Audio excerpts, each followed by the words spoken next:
साथियों, कहते हैं कि कण कण में भगवान विद्यमान होता है और भगवान की पूजा करते हैं हम।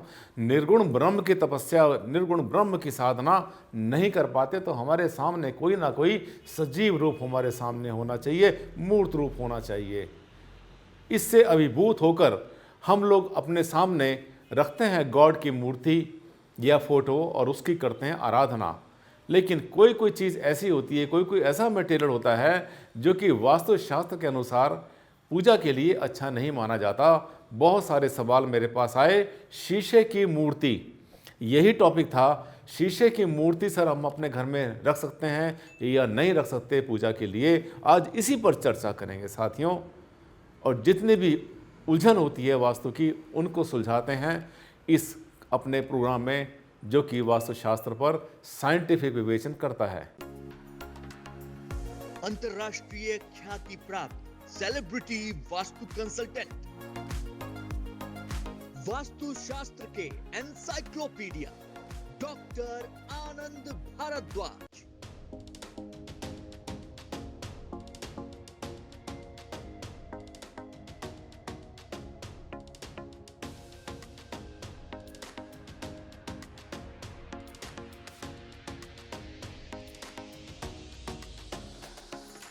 नमस्कार साथियों, मैं हूं डॉक्टर आनंद भारद्वाज, आपका जाना पहचाना वास्तु कंसल्टेंट। और आज मैं ले रहा हूं एक टॉपिक जो कि पूजा स्थान के बारे में, खास तरीके से भगवान की मूर्ति के बारे में है।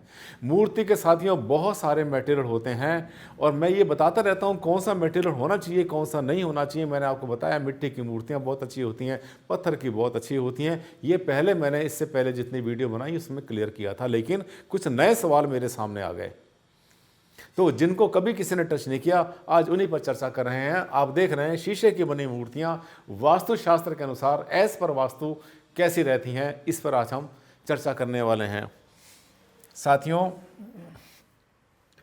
ये देखिए मूर्ति का रूप। मूर्ति किस चीज़ की बनी हुई है? ये बनी हुई है मार्बल की, ठीक है। जो संगमरमर की मूर्तियां होती हैं वास्तु के अनुसार बिल्कुल ठीक होती हैं। ऐसी मूर्तियों में कोई समस्या नहीं, बिल्कुल ओके, फर्स्ट क्लास हैं, बिल्कुल ठीक। आप जो है संगमरमर की मूर्ति को इस्तेमाल कर सकते हैं। लेकिन यहाँ पर कभी कभी सवाल ये आता है कि वो जो संगमरमर है, जो मार्बल है, उसमें कभी कभी अगर कहीं पर कोई ब्लैक छीटा आता है, जगह जगह पर आता है, तो वो उतनी ज़्यादा अच्छी नहीं रहती किसी भी मूर्ति के लिए। इसके बाद आप देख रहे हैं ये भी मार्बल की मूर्ति है, मिट्टी की बहुत अच्छी हो रहती हैं। मार्बल के अलावा और भी बहुत सारी चीज़ें होती हैं जिसकी मूर्तियां बनती हैं। अब आती है बात क्रिस्टल की। साथियों ये जो है ना आपके सामने दिखा रहा हूं मैं, ये है क्रिस्टल, इसे कहते हैं स्फटिक। ये जो देख रहे हैं ये सब, ये जो है ना, ये स्फटिक है साथियों। ये सब ये स्फटिक है। ये स्फटिक में जैसे पेंसिल्स होती हैं इस तरह से बहुत अच्छी होती है। और आपने स्फटिक के श्रीयंत्र के बारे में बहुत बार सुना होगा। एक समय ऐसा गया जब श्रीयंत्र बनते ही इसके थे, श्रीयंत्र बनते ही क्रिस्टल के थे, स्फटिक बोलते हैं इसको। स्फटिक की जो मूर्तियां होती हैं बहुत अच्छी होती हैं साथियों, कोई समस्या इसमें नहीं आती। मैंने बताया मिट्टी की बहुत अच्छी, इसके अलावा जो संगमरमर की होती है वो बहुत अच्छी होती है। इसके साथ साथ जो मूर्तियां, ये देखिए ये भी संगमरमर की है, ये भी क्रिस्टल की है। ये देख रहे हैं प्योर क्रिस्टल है, जिसको स्फटिक कहते हैं, पहाड़ों से निकलता है, ओरिजिनल होता है। और इसकी अपना जो ऑरा होता है बहुत ज़बरदस्त होता है। इसकी जो एनर्जी वैल्यू होती है बहुत ज़्यादा हाई होती है। नॉर्मली 13,000 14,000, कभी कभी इससे ज़्यादा भी इसकी वैल्यू हुआ करती है स्फटिक की। और जब इसके ऊपर हम धीरे से ऐसे हाथ घुमाते हैं तो हमें इसके ऊपर एहसास ऐसा होता है कि जैसे नीचे से कोई पॉजिटिव वाइब्रेशंस हमारे हाथ में पेनिट्रेट कर रहे हैं। एज अ कंसल्टेंट, क्योंकि मैं क्रिस्टल्स के बारे में काफ़ी डिटेल में बात करता रहता हूँ, समझाता रहता हूँ, इसके ऑरा के बारे में भी, और एनालाइज करता हूँ और इसकी एनर्जी को भी स्कैन करता हूँ। मैं चेक करता हूँ कितने मेजरमेंट करने का तरीका मेरे पास है, तो ये बहुत अच्छे होते हैं। अगर आपके पास में कोई ऐसी मूर्ति है जो कि क्रिस्टल की बनी हुई है, कोई समस्या नहीं, बहुत अच्छी पूजा के लिए। मैं धीरे धीरे उस पॉइंट पर आऊँगा जहाँ पर आपको ये बताऊँगा कि कौन सी मूर्ति नहीं होनी चाहिए, ठीक है। इसके बाद आप देखिए, नोट करते रहना। नंबर 1, जैसे मैंने आपसे बोला सबसे अच्छी मिट्टी की जो मूर्तियां होती हैं, क्ले जिसको कहते हैं, मिट्टी की मूर्ति सबसे अच्छी होती है, नंबर 1। नंबर 2, मिट्टी के बाद जो है जो संगमरमर होता है जिसको हम कहते हैं मार्बल। जो मार्बल की मूर्तियां होती हैं, मार्बल की मूर्तियां भी बहुत अच्छी होती हैं। तो नंबर 1 हुआ हमारा क्ले, मिट्टी। नंबर 2 हमारे पास होता है मार्बल। मार्बल के बाद नंबर 3 हमारे पास आता है क्रिस्टल। बल्कि क्रिस्टल अगर अब देखा जाए थोड़ी सी इसकी मूर्तियां महंगी पड़ती हैं, अगर 1 पीस में होता है तो क्रिस्टल को हम जो है नंबर 1 पर भी ले सकते हैं, कोई समस्या नहीं है। इसके अलावा अगर वुड की मूर्ति आपके पास की होती है, लकड़ी की, तो बहुत अच्छी होती है। वुड में भी कोई समस्या नहीं है। आमतौर पे चंदन के वुड की भी मूर्तियां बना करती हैं, और जो पक्की लकड़ी होती है उसकी भी मूर्तियां बना करती हैं। आपने देखा बहुत बड़े बड़े शोरूम में या कहीं बहुत बड़े बड़े हॉस्पिटल में सबसे जैसे एंटर करते हैं एक लकड़ी की विशाल मूर्ति रखी होती है गणेश जी की, वैसे वहाँ पे डबल मूर्ति होती है, एक अंदर देखती है और एक बाहर देखती है। इसके पीछे कुछ और लॉजिक है, किसके आगे रिद्धि सिद्धि, किसके पीछे गरीबी, ये खैर दूसरा टॉपिक है, कभी हम चर्चा करेंगे वैज्ञानिक रूप से।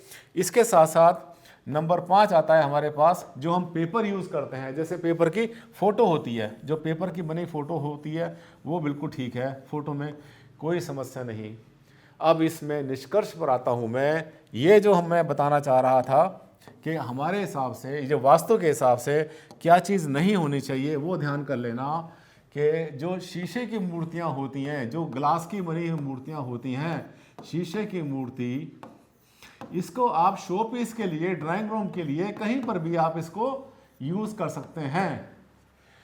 लेकिन पूजा के लिए, जो पूजा करते हैं, जो रोज की पूजा करते हैं, अगर वो शीशे की बनी मूर्ति है, ग्लास की बनी मूर्ति है, तो उसको हमें जो है यूज़ नहीं करना चाहिए। जो शीशे की मूर्ति होती है वो अच्छी नहीं होती पूजा के लिए। दूसरी बात, अब शीशे की बात आ ही गई है तो मैं आपको बता दूं कि जब भी घर में मंदिर बनाते हैं, कोशिश करो कि जो मंदिर है वो भी शीशे का ना बनाओ तो ज़्यादा अच्छा है, क्योंकि उसके पीछे अगर आपने शीशा लगा दिया तो जो मूर्ति है, मूर्ति का जो बैक साइड है वहाँ पर विजिबल हो जाएगी, वो अच्छी नहीं होती। मिरर भी कभी भी मूर्ति के पीछे यूज़ नहीं करते। घर का जो मंदिर होता है उसमें भी मिरर को अवॉइड करना चाहिए लगाना। जो पब्लिक के मंदिर होते हैं उसमें तो मिरर लगाए जाते हैं ताकि इन्फिनिट जो है इसके अंदर दिखाई पड़ती हैं मूर्तियाँ। तो ग्लास का यूज़ कम से कम करें। सबसे अच्छा जो मटेरियल होता है वो संगमरमर और वुड, मार्बल और वुड, ये दो इनके बने छोटे से मंदिर हो। जितना छोटा मंदिर उतना अच्छा, जितनी छोटी मूर्तियां उतनी अच्छी। एक बालिश का मतलब होता है साथियों 9 इंच। 9 इंच से बड़ी कोई भी मूर्ति आपके घर में नहीं रखनी चाहिए, अच्छी नहीं रहती। और इस 9 इंच के अंदर, जैसे मैं आपको पहले बताता रहता हूँ, इसमें मैंने बहुत सारी वीडियो डाली है, इसमें जो छत्र और जो आसन होता है ये इसमें काउंट नहीं होता। केवल मात्र जो है, जो भगवान का रूप होता है उसी को काउंट किया जाता है। अगर मूर्ति कभी भी थोड़ी सी भी कहीं से खंडित हो जाए तो उसको जल प्रवाह कर देना चाहिए, उसको घर में यूज़ नहीं करना चाहिए, ज़्यादा अच्छा रहता है। लेदर के बनी हुई या प्लास्टिक की बनी हुई या फाइबर की बनी हुई मूर्तियों को घर में ज़्यादा यूज़ नहीं करना चाहिए, अच्छी नहीं होती और इनसे कोई जो है पॉजिटिव एनर्जी भी नहीं मिलती, क्योंकि ये होता है मटेरियल टॉक्सिक। शीशे की मूर्ति घर में रखें या ना रखें, यहीं से शुरू किया था मैंने आज का टॉपिक और यही बताना चाहा था। बहुत सवाल मेरे पास आए, 30-40 लोगों ने पिछले 1 महीने मुझसे पूछ लिया कि सर शीशे की मूर्ति होनी चाहिए नहीं होनी चाहिए। हर बात का जवाब देता हूँ, पहले इस पर रिसर्च करता हूँ, उसके फिर एनर्जी को चेक करता हूँ, वाइब्रेशन चेक करने के बाद फिर आपसे साझा करता हूँ। साथियों, जो आपके मन में क्वेश्चन आता है आप मुझे लिखें, आप मुझे कमेंट्स में डालें और मैं आपको उसका रिप्लाई करूँगा। कोई भी सवाल अपने मन में मत रखना, मैं हूँ बताने के लिए। अगले वीडियो में फिर से आपसे मुलाकात करता हूँ एक नए टॉपिक के ऊपर। आप मेरे चैनल को कर लें सब्सक्राइब और मेरे इस वीडियो को करें लाइक, अगर आपको लगा कि हाँ भाई भारद्वाज जी ने कोई नई बात बताई, बहुत अच्छी बात बताई और आपके दिल की बात बताई। अगले वीडियो में फिर से मुलाकात करता हूँ, तब तक के लिए दें आप मुझे इजाज़त। नमस्कार, धन्यवाद, thank you and take care.